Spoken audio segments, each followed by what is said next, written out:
Olá pessoal, tudo bem? Vamos então para mais um encontro. É necessário porque, como já comentamos aí das outras vezes, o tempo vai passando e a gente não sabe o que vem aí pela frente, né? Então, para que vocês não sejam prejudicados aí na formação dessa caminhada e por falta de conteúdo, né? Então a gente vai avançando dessa forma com os recursos que a gente tem. Então eu peço bastante a atenção de vocês para que a gente possa realmente cumprir aí com essa nossa missão, que é passar esse conteúdo para vocês. Vamos iniciar, como das outras vezes, fazendo a oração de invocação ao Espírito Santo. Vamos pedir que o Espírito Santo nos conduza nesse encontro também, para que abra o coração de cada um de nós para tudo o que for falado. Em nome do Pai, do Filho e do Espírito Santo. Amém. Vinde, Espírito Santo, enchei os corações dos vossos fiéis e acendei neles o fogo do vosso amor. Enviai o vosso Espírito e tudo será criado e renovareis a face da terra. Oremos. Ó Deus, que instruístes os corações dos vossos fiéis com a luz do Espírito Santo, fazei que apreciemos retamente todas as coisas, segundo o mesmo Espírito, e gozemos sempre da sua consolação. Por Cristo e Senhor nosso. Amém.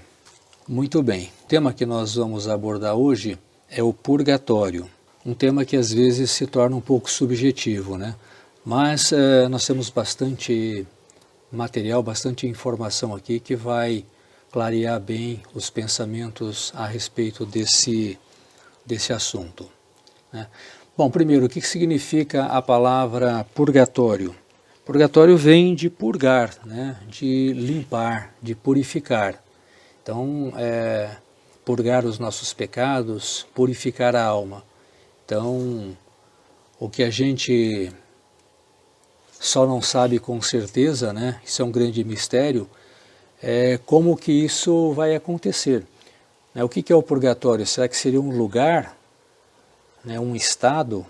A gente sabe que é um tempo de purificação, mas não temos conhecimento, né, para saber como que vai se dar isso, né, que tipo de sofrimento, que tipo de purificação a gente vai passar nesse lugar, nesse período. Mas aí vocês podem estar perguntando, né, mas por que esse período de sofrimento, esse período de purificação? Nós já não temos a missa para perdoar os nossos pecados? No momento do ato penitencial, com o nosso arrependimento, nós já não somos perdoados dos nossos pecados veniais?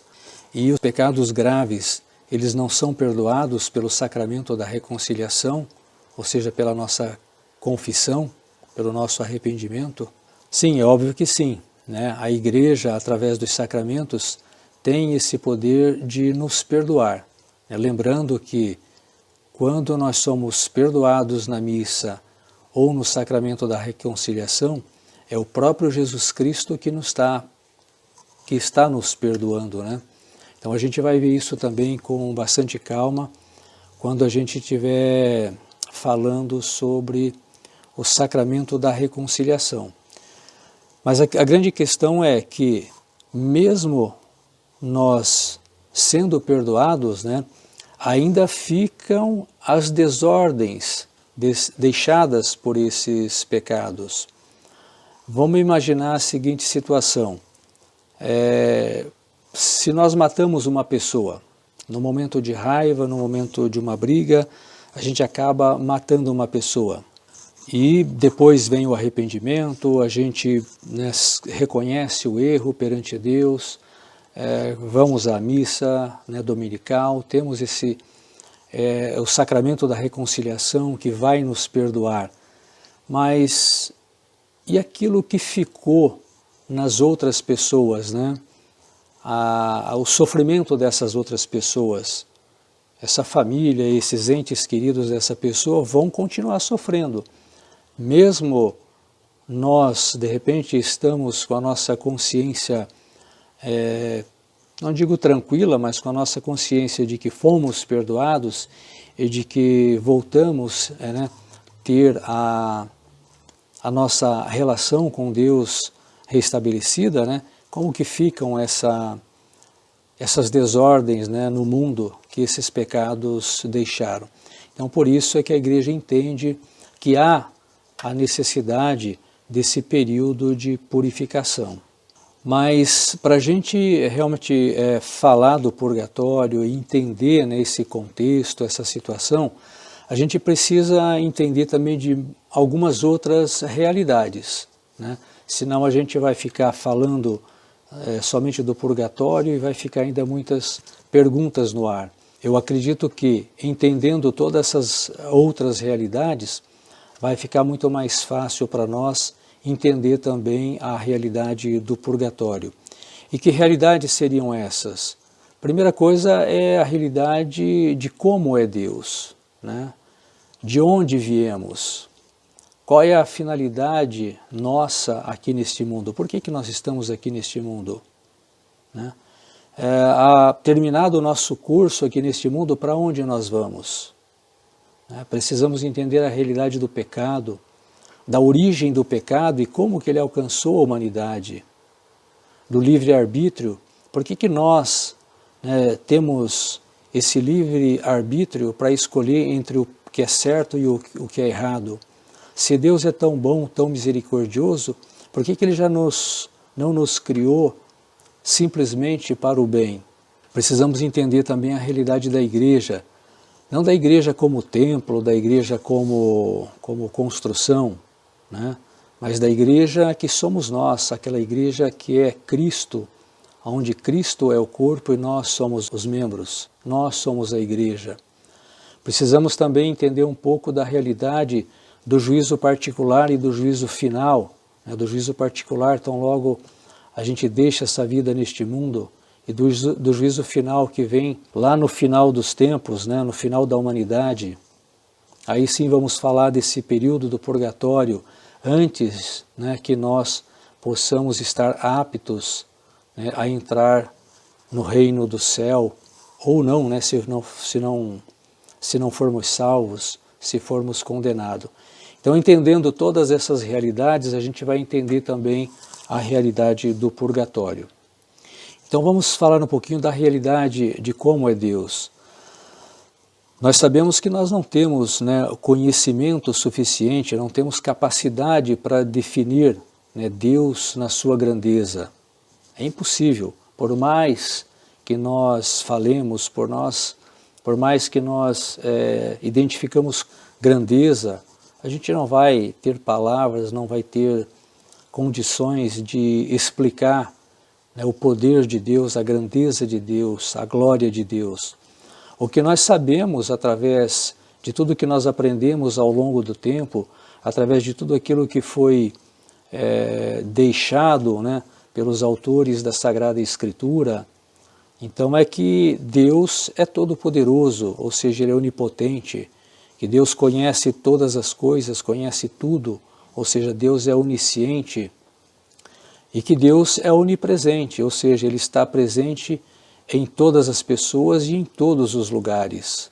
É o que nós sabemos, é o que nós aprendemos diante daquilo que nos foi revelado. Mas a gente sabe que a grandeza de Deus, o mistério de Deus, é muito mais do que isso, né? A realidade de onde viemos, né? Nós também sabemos um pouco do projeto de Deus, daquilo que Ele nos revelou através da Sagrada Escritura. Nós sabemos que nós viemos simplesmente da vontade dEle. Foi da vontade dEle criar um projeto para nós, né? O grande projeto da sua criação. E que nós somos criados por Ele e para Ele. Nós somos criados pelo seu amor. Nós somos criados para glorificar a Deus, para participar dessa glória de Deus, né? Veja o que São Paulo diz lá na carta aos Efésios. Porquanto Deus escolheu nele, antes da criação do mundo, para sermos santos e irrepreensíveis em sua presença. E em seu amor nos predestinou para sermos adotados como filhos por intermédio de Jesus Cristo. Tem uma outra passagem também que Jesus disse, né?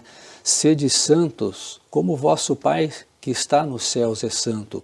ou seja, nós somos chamados à santidade. Muitas pessoas têm dificuldade de entender que o ser humano possa ser santo. Ele não só pode como deve lutar todos os dias por essa santidade. Todos aqueles que fazem a vontade do Pai são pessoas santas. Basta ver lá no Novo Testamento, nas cartas, nos Atos dos Apóstolos, o quanto eles mencionam sobre os santos, sobre as pessoas santas, sobre aquelas pessoas que fazem a vontade de Deus. Então nós podemos sim ser santos, nós somos chamados à santidade. Da realidade da nossa finalidade aqui nesse mundo, né? O que nós estamos fazendo aqui? Por que Deus nos criou e nos colocou aqui diante de tudo isso que nós vemos? Tantas alegrias, tantas tristezas, tantos problemas, né? Será que a gente está aqui por um mero acaso? Eu creio que não, né? Algum objetivo Deus tem dentro do seu plano para conosco. E é óbvio que Ele quer que nós tenhamos um relacionamento pessoal e íntimo com Ele. Basta a gente analisar aí todo o percurso da história da humanidade, da história da salvação. Nós vamos falar também em uma outra oportunidade sobre essa história da relação de Deus com o homem, né? Nós estamos aqui neste mundo para conhecer e amar a Deus, como o próprio Deus nos colocou como seu mandamento. Além de amarmos a Ele sobre todas as coisas, devemos amá-lo também na pessoa do próximo, né? Amar o próximo como a nós mesmos. E segundo a vontade de Deus, nós estamos aqui preparando o nosso caminho para um dia chegar ao céu, ou seja, para ter a nossa salvação, para podermos um dia estarmos na presença dEle, vendo Ele face a face, na sua glória. Então o plano de Deus, para nós, ele é perfeito. Por mais que nós não entendamos isso, o plano de Deus é perfeito para nós. E se nós fomos criados para a sua glória, como que nós podemos glorificá-lo? De tantas maneiras, louvando o poder da sua glória, principalmente reconhecendo Ele como nosso Deus, como nosso Senhor e como nosso Salvador, porque Deus é Pai, Filho e Espírito Santo, entregou o seu Filho para vir neste mundo e nos salvar. Então tudo o que nós fazemos, tudo o que nós pensamos, tudo o que nós falamos, interfere na nossa caminhada, para o bem ou para o mal. Então é importante também a gente compartilhar a sua palavra, como Jesus disse, ide pelo mundo, pregai o Evangelho, ou seja, pregai a boa nova a toda a criatura. Da realidade, né, de para onde nós vamos. Então isso é uma coisa que as pessoas não param muito para pensar, mas devia estar muito latente na nossa mente isso, né? Para onde que nós vamos? Se nós estamos aqui por algum objetivo, o objetivo principal no projeto de Deus é para que nós retornemos a Ele. Ele não nos colocou aqui simplesmente para colocar um fim na nossa vida aqui nessa terra. Não, é claro que não. Então nós sabemos, como cristãos, para onde nós queremos ir. Agora, se nós vamos realmente contemplá-lo face a face, vai depender muito daquilo que nós fizermos, de como nós atuarmos aqui na terra. Será que nós conhecemos os caminhos, né, que a gente deve seguir? São tantos os caminhos que são colocados à nossa frente hoje. São tantas as formas de vaidades, de tentações, de tantas coisas que nos servem de pretexto, né? Será que a gente está preparado ou está se preparando para superar tudo isso? Nós temos refletido nas nossas decisões diárias sobre todas as consequências daquilo que nós fazemos, e essas consequências elas podem vir aqui, como podem vir também depois da morte. E é óbvio que é melhor que essas consequências venham aqui, para que a gente possa passar por todas elas aqui, do que isso se acumular, se tornar um problema, né? Se tornar motivo de condenação para nós. Então muitas vezes a gente reclama do nosso sofrimento aqui na Terra, a gente reclama das dificuldades, mas coloquem isso como já um pagamento antecipado daquilo que a gente poderia estar pagando lá na frente, né? Ou num sofrimento maior no período de purificação, ou até mesmo sendo motivo para a nossa condenação. Da realidade do pecado, né?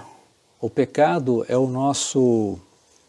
é a razão, né, pela qual nós podemos ser impedidos de entrar no reino do céu, né, de contemplar Deus face a face, que é o objetivo principal, único do cristão.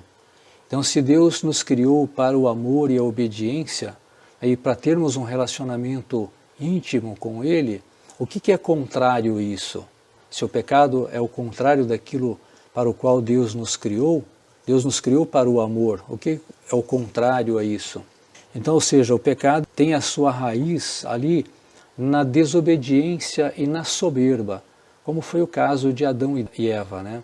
Simplesmente desobedeceram porque, convencidos pela serpente, convencidos pelo demônio, imaginaram por um momento que poderiam ser iguais a Deus. Então a desobediência e a soberba está na raiz de todos os pecados. Faz com que a gente faça tudo aquilo que não agrada, que não é da vontade de Deus, que ofende a Deus, que nos torna impuros diante de Deus, que nos afasta ou até mesmo nos separa de Deus. Os pecados que nos afastam de Deus, que são os pecados veniais, a gente consegue ainda, com o arrependimento, retornar à presença de Deus. Mas os pecados graves, aquele que nos separa de Deus, é que nós precisamos tomar muito cuidado, porque esses podem ser realmente motivos para a nossa condenação. E foi por meio da morte e pelo aviso divino que Adão e Eva não tinham comido da árvore até que o demônio lhes tentou e inverteu aquele apelo de Deus para que não desobedecessem, né? Transformando em atrativo aquilo que era proibido. Então, é aqui que nós devemos tomar muito cuidado, porque a astúcia do demônio, né, para nos enganar, para inverter o valor das coisas, é que nos coloca em perigo. Então é aqui que a gente tem que tomar como exemplo e ficarmos muito atentos a essas tentações, né? Aquilo que vem de forma agradável aos nossos olhos, mas que na realidade não passa de engano e vai nos levar à perdição. Então, o que o demônio disse? De modo algum morrereis. Pelo contrário, Deus sabe que no dia em que comerdes da árvore, vossos olhos se abrirão e sereis como Deus, conhecedores do bem e do mal. Ou seja, pela desobediência e pela soberba, pela oportunidade que eles viram, de repente, de ser igual a Deus, é que eles foram seduzidos e caíram no pecado. Então, Santo Agostinho de Hipona, né, ele tinha duas frases assim bastante bonitas nesse aspecto. Ele dizia assim: o mal consiste em abusar do bem. E ainda, o pecado é o motivo da nossa tristeza. A gente devia deixar a santidade ser o motivo da nossa alegria, e não as coisas deste mundo, né? É fruto do amor de si mesmo até o desprezo de Deus.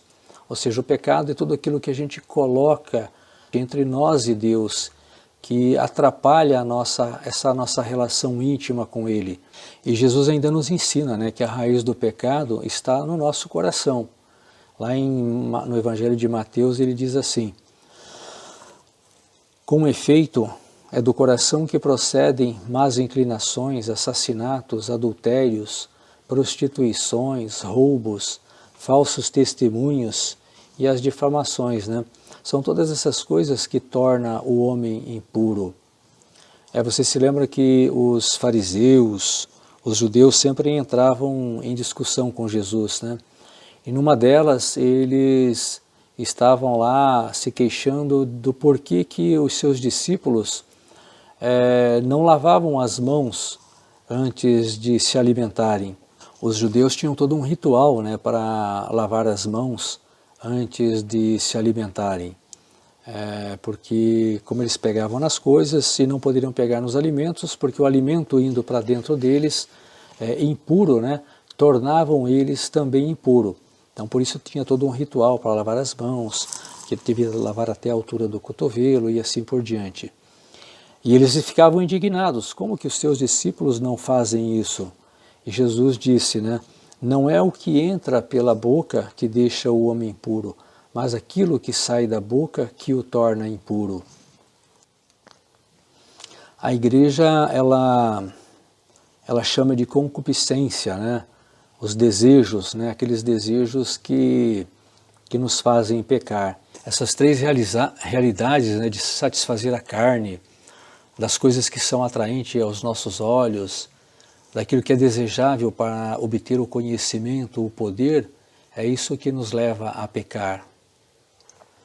E a gente se lembra, né, que o próprio Jesus Cristo foi tentado no deserto em cima dessas três matérias, em cima dessas três realidades, né, da carne, dos olhos e da soberba.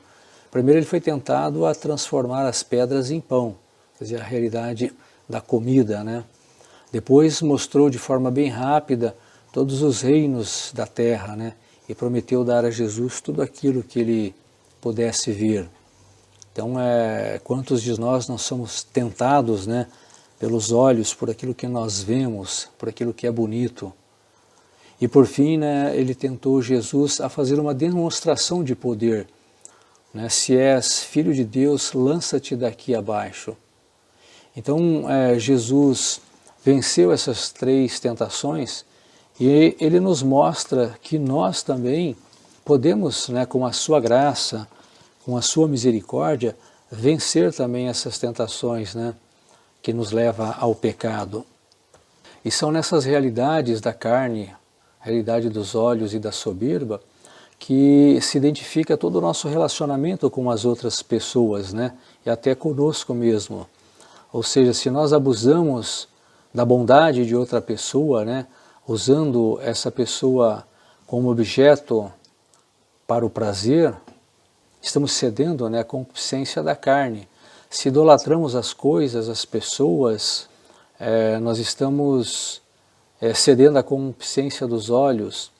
E se nós fazemos de nós mesmos um Deus, né, ou seja, se a soberba está fazendo com que nós não precisamos de Deus, que nós somos autônomos em tudo aquilo que fazemos, então nós estamos pecando, né, com a realidade da soberba. E a forma de mortificar tudo isso é aquilo que a igreja sempre nos pede, principalmente no período de Quaresma, que é o jejum, a esmola e a oração. E também faz um apelo àqueles três votos evangélicos, que é a castidade, a pobreza e a obediência. Então tudo isso são meios, né, para combatermos essas tentações, esses pecados. Então, eu acho que esse é o momento de nós lutarmos com todas as nossas forças, pedirmos a Deus, né, o dom, a graça, a sua misericórdia, para que nós possamos superar todas essas tentações, né? As tentações do egoísmo, do orgulho, da soberba, olha quanta coisa, a luxúria, a impureza, a inveja, mágoa, falta de perdão, idolatria, falsidade, mentira, ódio, irritação, tudo isso que nos afasta de Deus, né?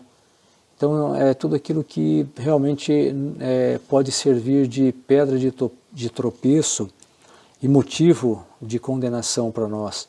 Então vamos ficar atentos a todas essas situações. Mas Cristo não morreu pelos nossos pecados, nós não somos perdoados, né, por Cristo no sacramento da reconciliação que a igreja nos oferece, como a gente mencionou lá no início?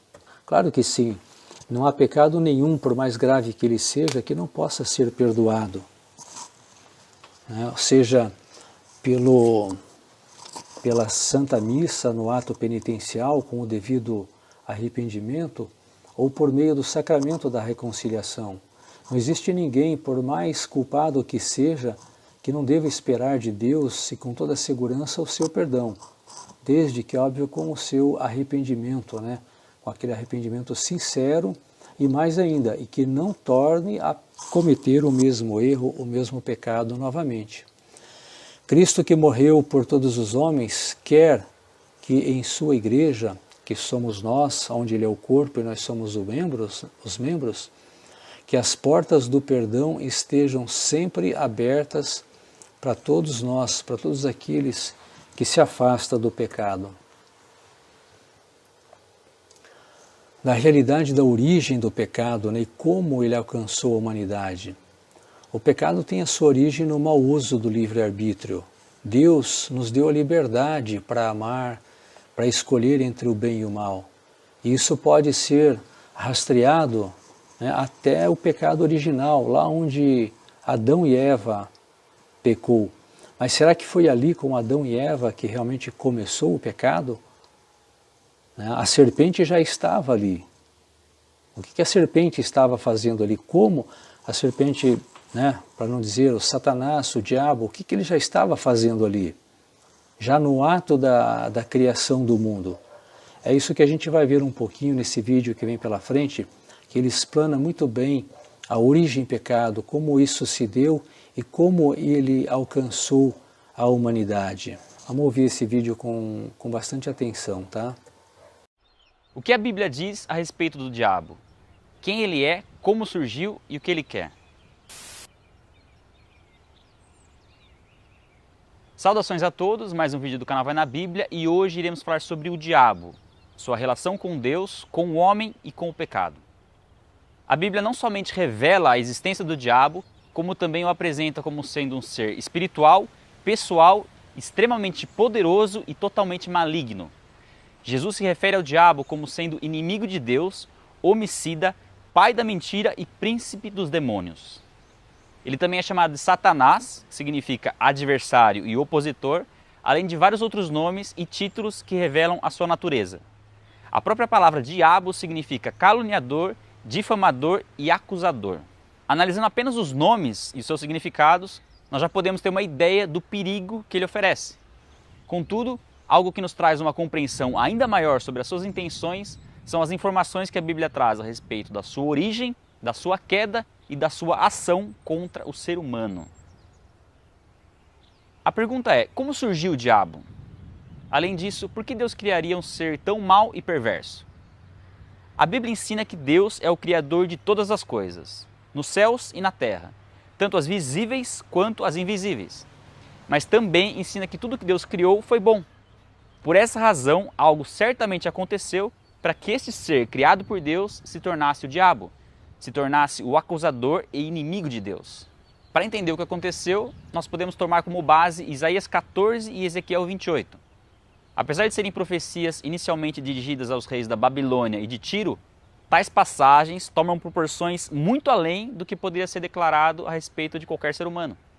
Tanto o texto em si, quanto o contexto bíblico, mostram claramente que se trata de uma referência à origem de Satanás. Ezequiel fala de um anjo criado de forma especial, o chamando de estrela da manhã, na tradução para o latim, Lúcifer. Ele é descrito como um modelo de perfeição, cheio de sabedoria e perfeita beleza, criado por Deus como um querubim, um anjo de alta hierarquia que provavelmente era o responsável por comandar a exaltação e a glorificação de Deus. A Bíblia diz que desde o dia em que ele foi criado, ele permaneceu inculpável em seus caminhos, até que algo aconteceu. O texto de Ezequiel diz que em um determinado momento se achou injustiça, perversidade e maldade em Lúcifer. E explica que por causa da sua beleza e do seu esplendor, ele se corrompeu e se tornou orgulhoso. Isaías diz que o desejo do seu coração era estar acima de todos os anjos e ser como Deus. Na verdade, a soberba de Lúcifer se tornou tão absurda que ele chegou ao ponto de achar que seria possível tomar o lugar de Deus e usurpar de uma glória que pertence unicamente ao Criador do universo. Por conta dessa rebelião, Lúcifer passou a ser Satanás, o adversário de Deus. Inclusive, ao que tudo indica, durante um certo período ele convenceu outros anjos a também se rebelarem contra Deus, provavelmente oferecendo certos privilégios caso tivesse o apoio desses anjos. Mas como isso é possível? Como o mal pode ter surgido no coração de Lúcifer e também ter corrompido outros anjos, se são seres criados por um Deus perfeitamente santo? Na verdade, isso demonstra como a obra de Deus é extraordinária. Afinal, os anjos foram criados com o poder de tomar decisões morais e reais, assim como nós. Deus dotou a sua criação de uma natureza tão livre que permitiu até mesmo uma rebelião. Deus permitiu o mal, mas jamais compactou com ele. E por essa razão, Satanás foi expulso dos céus. Esse evento é descrito em pelo menos 3 passagens bíblicas. Inclusive, com base no texto de Apocalipse 12, acredita-se que aproximadamente 1/3 dos anjos caíram com Satanás. Após Satanás ter sido expulso dos céus e lançado à terra, em um determinado momento da história, Deus criou um ser que não somente o glorificaria, mas que também seria a própria imagem da sua glória. Deus criou o homem à sua imagem e semelhança. Razão mais do que suficiente para que Satanás odeie o ser humano e faça de tudo para destruí-lo. E o primeiro passo que o diabo deu nessa direção foi logo no início, no Éden, onde Deus colocou o homem e o autorizou a se alimentar livremente de todas as árvores, menos uma, aquela que lhe causaria a morte. E foi dessa árvore, por influência do diabo, que o homem comeu. Parece absurda a estupidez do ser humano desobedecer a única proibição feita por Deus que visava o seu próprio bem, mas é interessante observar como isso aconteceu, as motivações por trás da queda do homem.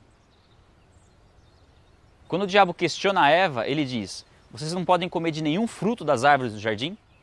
Ele, na verdade, está sondando Eva para ver qual era o entendimento que ela tinha sobre a proibição.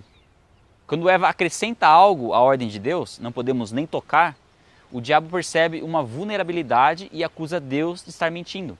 Ele diz: certamente vocês não morrerão. E acrescenta: Deus sabe que no dia em que comerem da árvore, seus olhos se abrirão e vocês serão como Deus, conhecedores do bem e do mal. O diabo não só disse que eles não morreriam, como também disse que na verdade eles seriam como Deus.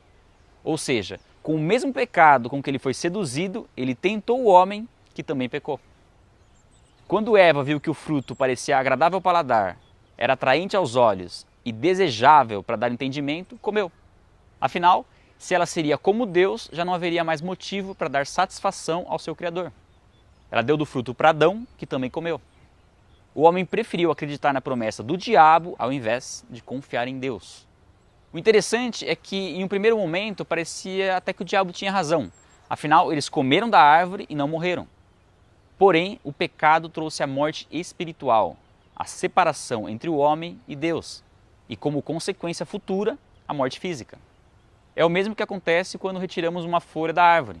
Ela deixa de receber a seiva e, com o tempo, seca e morre. Com o pecado, o homem não só morreu espiritualmente e foi expulso da presença de Deus, como também transferiu o direito legal de posse da terra ao diabo. A partir da queda, toda a descendência de Adão, que inclui eu e você, nasceu separada de Deus, à semelhança de Adão. Sim, nós nascemos pecadores em um mundo governado pelo diabo. Todo o mal que habita em nós é fruto da desobediência de um único homem, mas que nos representava. A culpa foi de Adão, foi de Eva e foi do diabo, mas hoje ela também é minha e sua. Somos tentados e pecamos por causa do nosso próprio mau desejo. Mas com toda certeza o diabo colabora muito para que isso aconteça. E para entender como ele faz isso, é fundamental conhecer o que a Bíblia diz sobre a situação atual do diabo. Onde ele se encontra, o que ele sabe e o que ele pode fazer. O entendimento popular é que o diabo se encontra no inferno rodeado por demônios. E de fato, a Bíblia ensina que o destino do diabo é o castigo eterno no inferno. Porém, deixa claro de que ele não está lá agora, mas que na verdade ele circula pela atmosfera e atua nas regiões celestiais, sendo chamado de príncipe das potestades do ar. Contudo, isso não significa que ele seja onipresente e que possa estar em mais de um lugar ao mesmo tempo.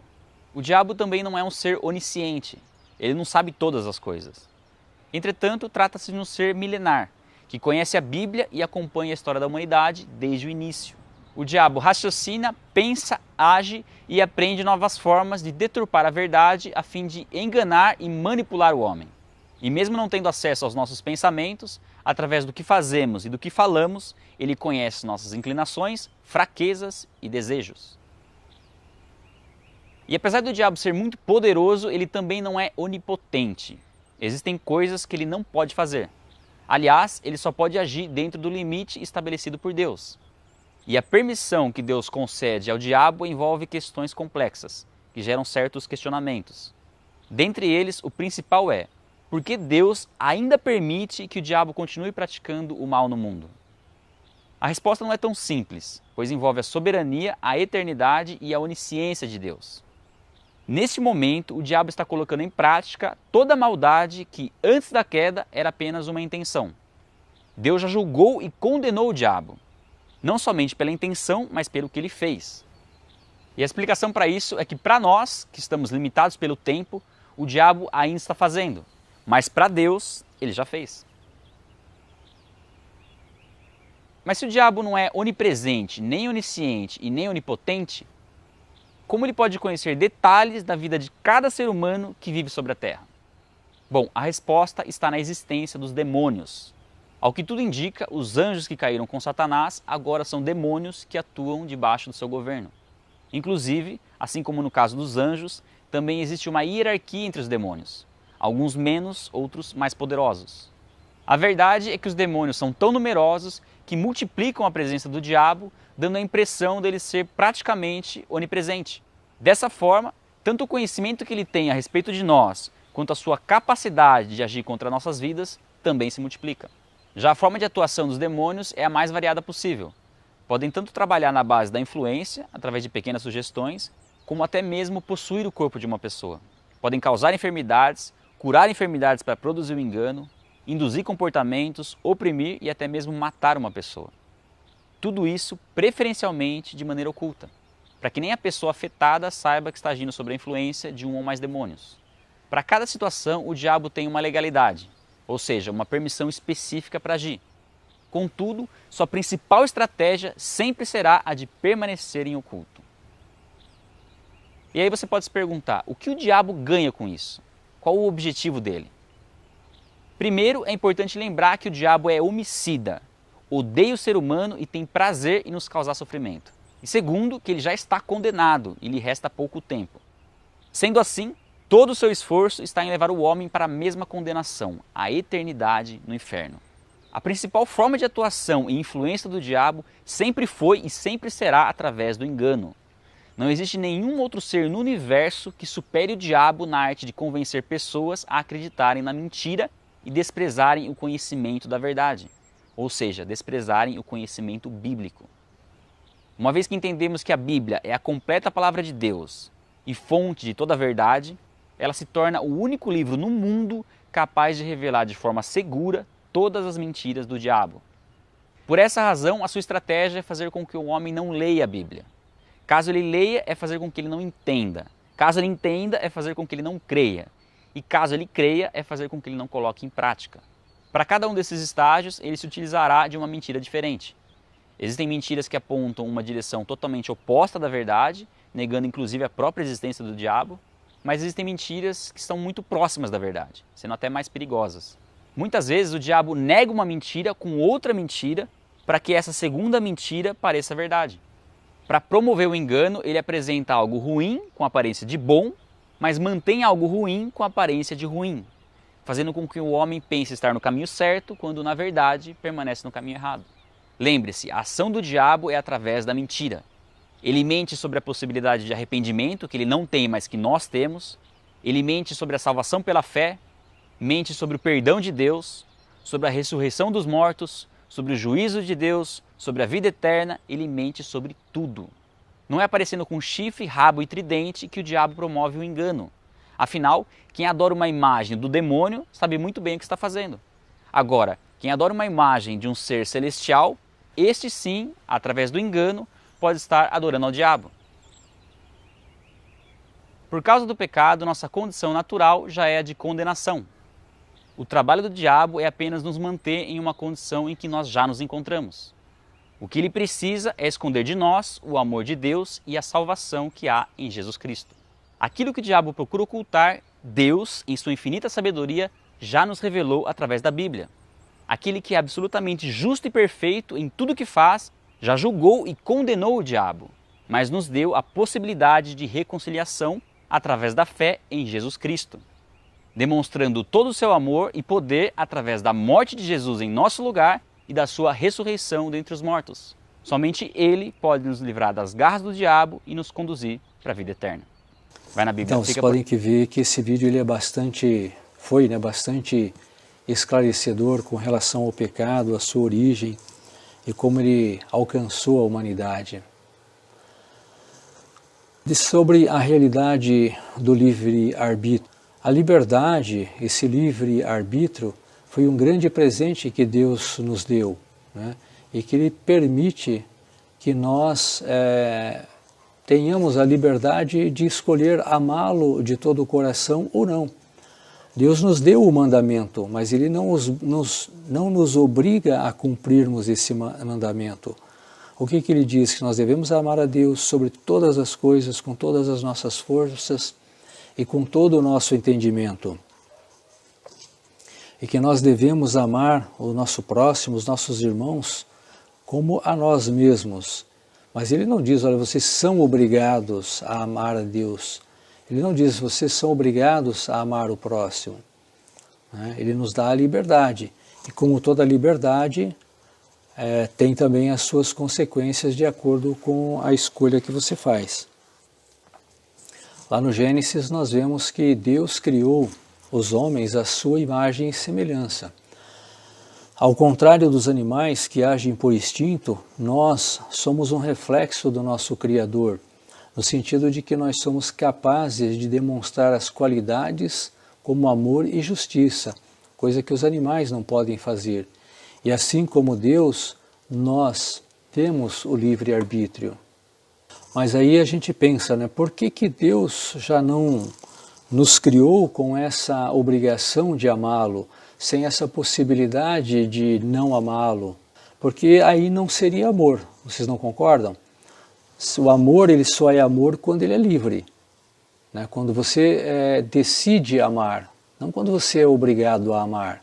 Imagina essa relação num casal. Será que seria amor se um fosse obrigado a amar o outro? Não seria, né? Então, a raiz do amor, ela está justamente nesse ponto, da liberdade.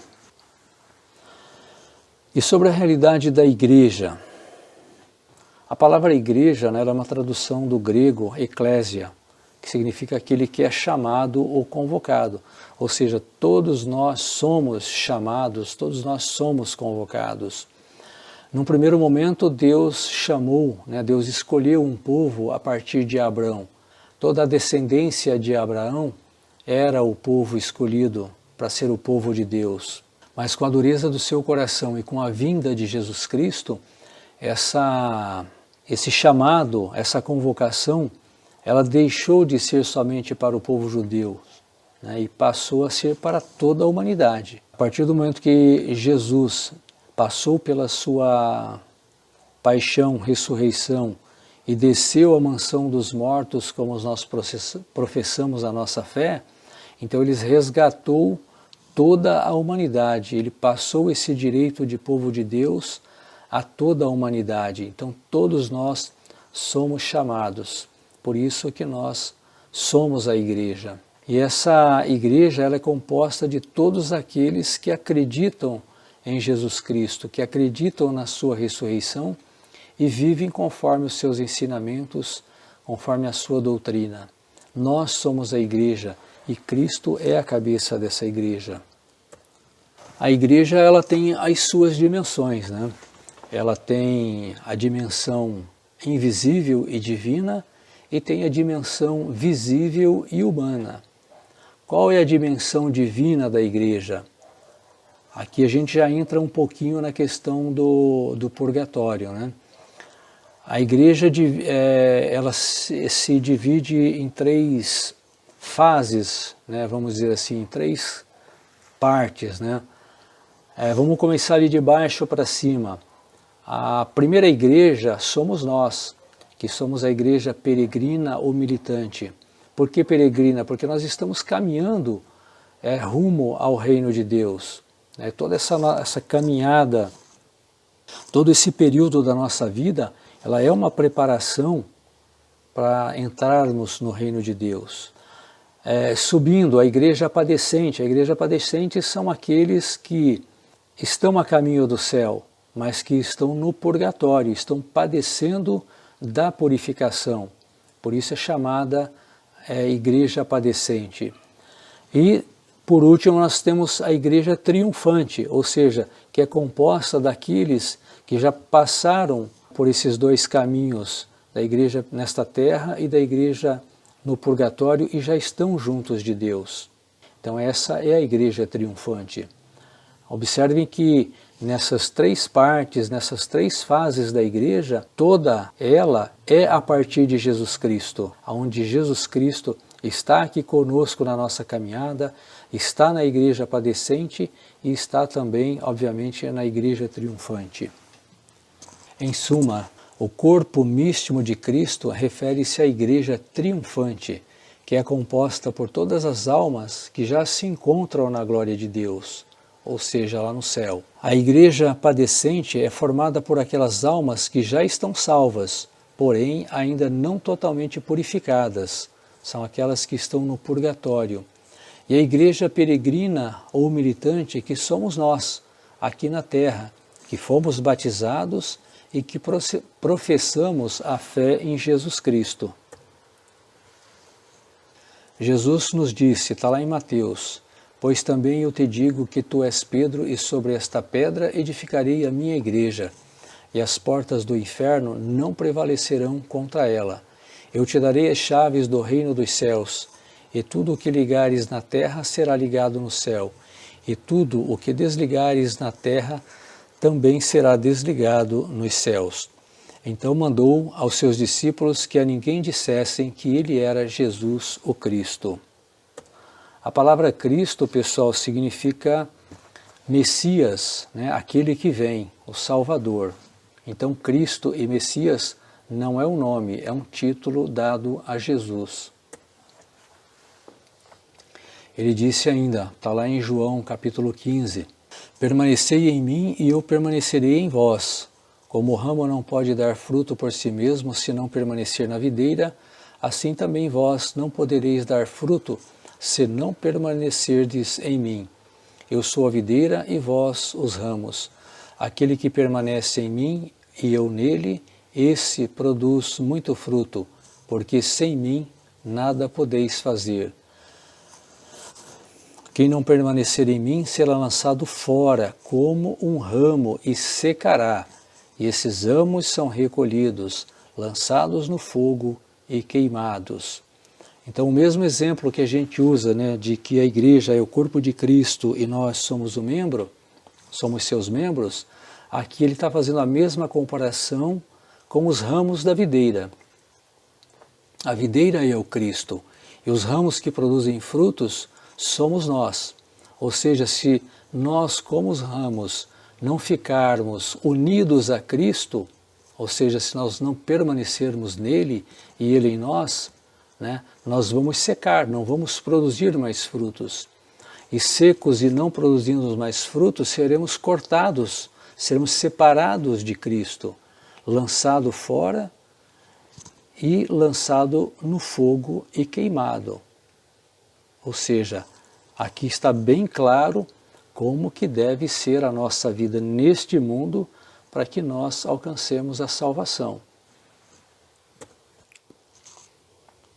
E São Pedro, na sua carta, ele ainda diz, em uma de suas cartas, né, ele ainda diz: porque também Cristo padeceu uma vez pelos pecados, o justo pelos injustos, para levar-nos a Deus, mortificado na verdade na carne, mas vivificado pelo Espírito, no qual também foi e pregou aos espíritos em prisão, os quais noutro tempo foram rebeldes, quando a longanimidade, ou seja, a paciência de Deus, esperava nos dias de Noé.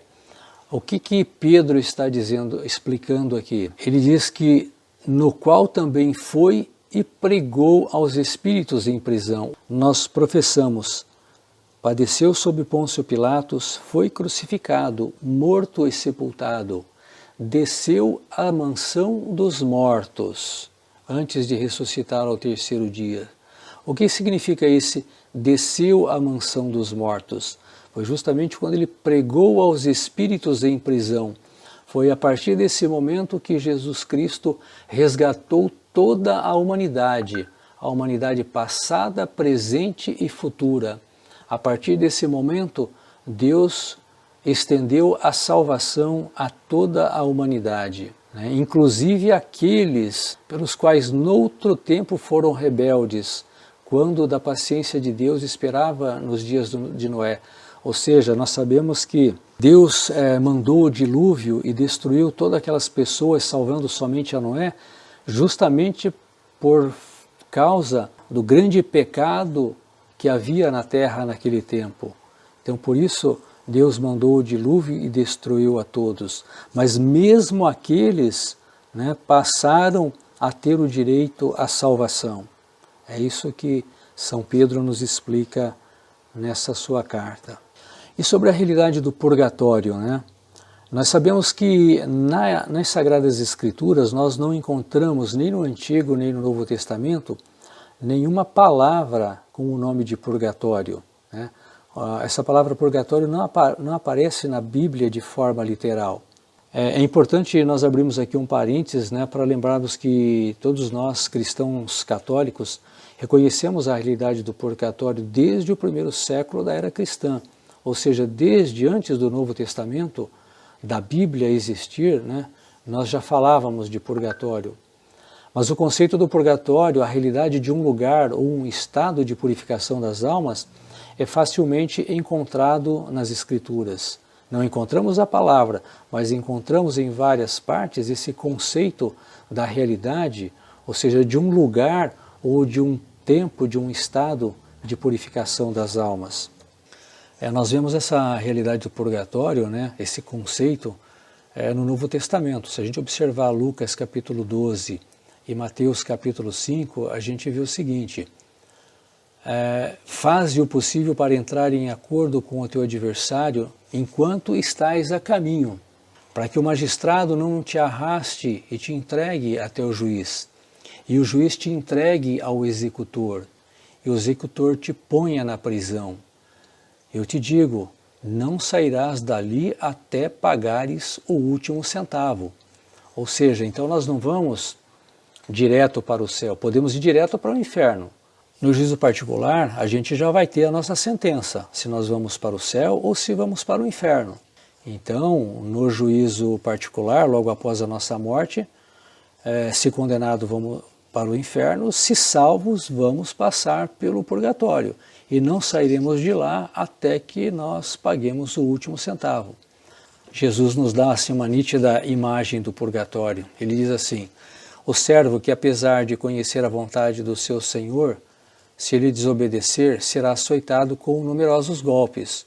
Mas aquele, ignorando a vontade do seu senhor, fizer coisas repreensíveis, será açoitado com poucos golpes. Ou seja, nos dá a dimensão de que nesse período de purificação, o sofrimento ele não vai ser igual para todos. Haverá aqueles que vão sofrer mais e aqueles que sofrerão menos, de acordo com as suas atitudes enquanto em vida, né? Aí está o que a igreja chama de purgatório. Jesus mesmo ensina que após a morte há um estado em que aqueles que foram pouco fiéis serão purificados por algum tempo, de acordo com as suas culpas, e não eternamente. O que a igreja nos fala, né, sobre essa realidade do purgatório? Os que morrem na graça e na amizade de Deus, mas não de modo purificados, embora seguros da sua salvação eterna, sofrem depois da morte uma purificação, a fim de obterem a santidade necessária para entrarem na alegria do céu. Ela nos fala ainda, a igreja chama de purgatório esta purificação final dos eleitos, que é absolutamente distinta do castigo dos condenados. O que nós podemos aprender, né, sobre a realidade dos juízos, o juízo particular e o juízo final, ou juízo universal, né? O juízo particular é aquele juízo que cada um de nós vamos passar logo após a nossa morte. Nesse momento é que nós vamos receber a nossa sentença eterna. Podemos então ser condenados ao inferno ou ser enviados ao céu, caso tenhamos morrido em pecado venial, ou seja, aqueles que não são pecados graves. A nossa alma será enviada ao purgatório para se purificar. Somente depois vai ao céu para sempre, para contemplar Deus face a face. E o juízo final, ou juízo universal, é aquele juízo que acontecerá no fim do mundo, ou seja, no fim dos tempos. Nesse juízo, todos os homens que estiverem vivos, então, morrerão, como está lá em Apocalipse, né? Depois é que se dará o juízo universal. No Evangelho, nosso Senhor diz que no dia do juízo final, o mundo atual sofrerá grandes cataclismas. Todos os homens estarão já mortos nesse momento. Eles vão ressuscitar, voltando a ter o seu corpo e a sua alma unidos. Os bons serão colocados à direita de Jesus Cristo e os maus à sua esquerda. E aí, nesse momento, Cristo fará o juízo universal. O juízo final acontecerá por ocasião da volta gloriosa de Cristo. Só o Pai conhece a hora e o dia desse juízo. Então, pessoal, aqui mais um ponto de preocupação, né?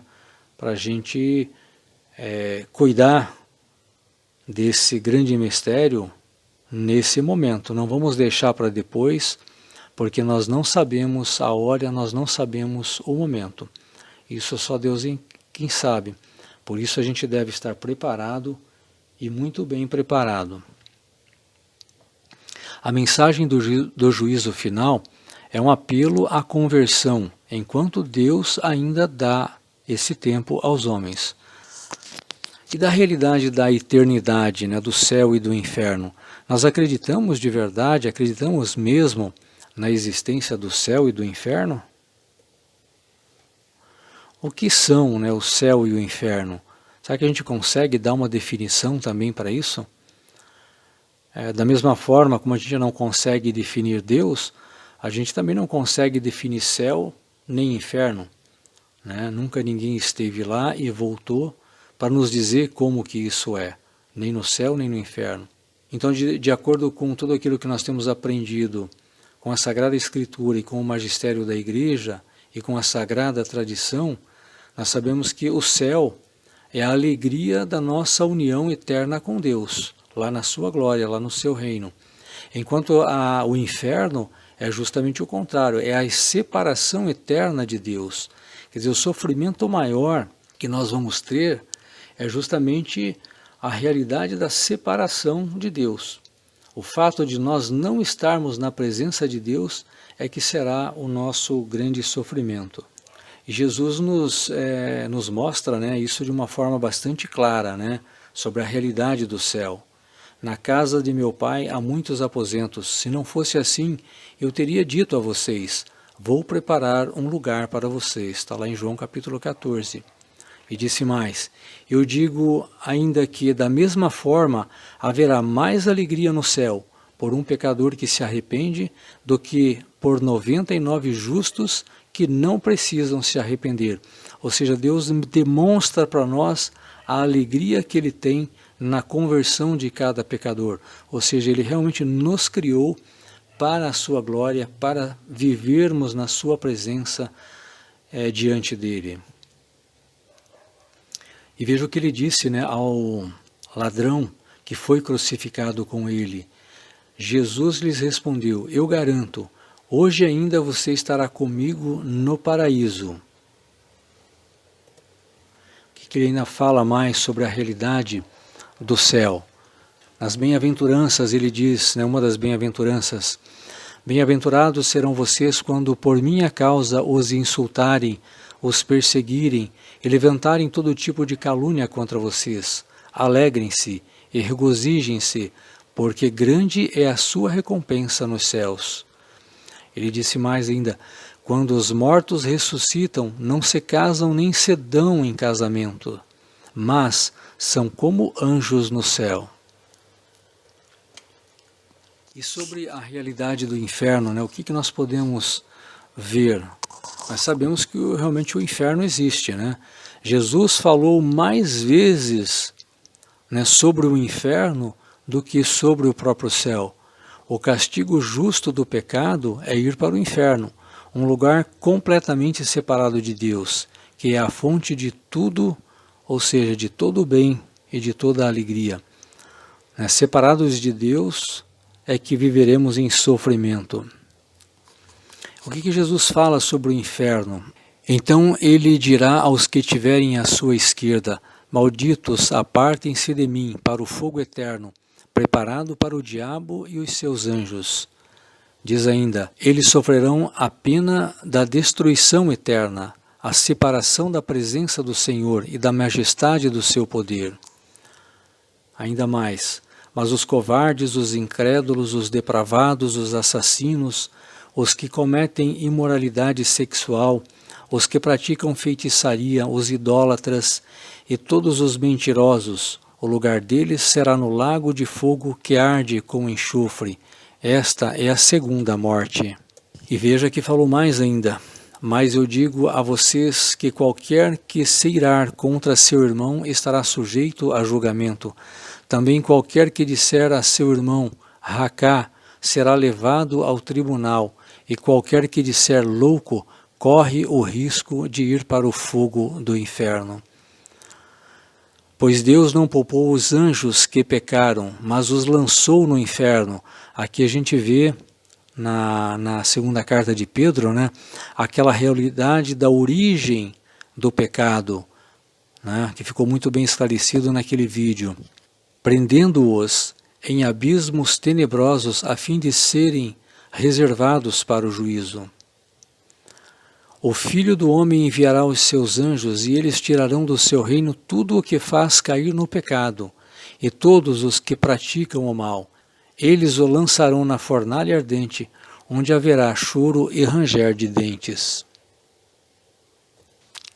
O ensinamento da Igreja afirma com veemência a existência e a eternidade do inferno. As almas dos que morrem em estado de pecado mortal descem imediatamente após a morte aos infernos, onde sofrem as penas do inferno, o fogo eterno. A pena principal do inferno consiste na separação eterna de Deus, ou seja, de acordo com o que nós falamos sobre o juízo particular e o juízo final, então nós sabemos que logo após a nossa morte, no juízo particular, ali nós veremos, né, a nossa salvação ou a nossa condenação. Se condenados, iremos de imediato para o inferno. Essa é a grande verdade. Como nós desconhecemos o dia e a hora, né, conforme a advertência do Senhor, devemos vigiar constantemente para que, terminando o curso de nossa vida nesta terra, ou seja, logo após a nossa morte, possamos, com a misericórdia de Deus, entrar com Ele para as bodas e mereçamos ser contados entre os benditos, e não sejamos como os servos maus e preguiçosos, obrigados a ir para o fogo eterno, para as trevas, onde haverá choro e ranger de dentes. Graças a uma revelação vinda do Pai, né, Pedro, que havia confessado: Tu és o Cristo, o Filho de Deus vivo, Cristo disse: Tu és Pedro, e sobre esta pedra edificarei a minha igreja, e as portas do inferno nunca prevalecerão. Então, pessoal, nesse último slide, né, é importante a reflexão. Se nós sabemos que viemos de Deus e por isso nós devemos viver para Ele, né, se nós sabemos que Deus quer a nossa salvação e ao mesmo tempo Satanás está fazendo de tudo para a nossa condenação, então a gente sabe que a gente deve ficar muito atento, né, nessa vida que é uma luta diária. Nós sabemos que é colocado diante de nós a todo momento todo tipo de armadilha, né, na forma mais bonita possível.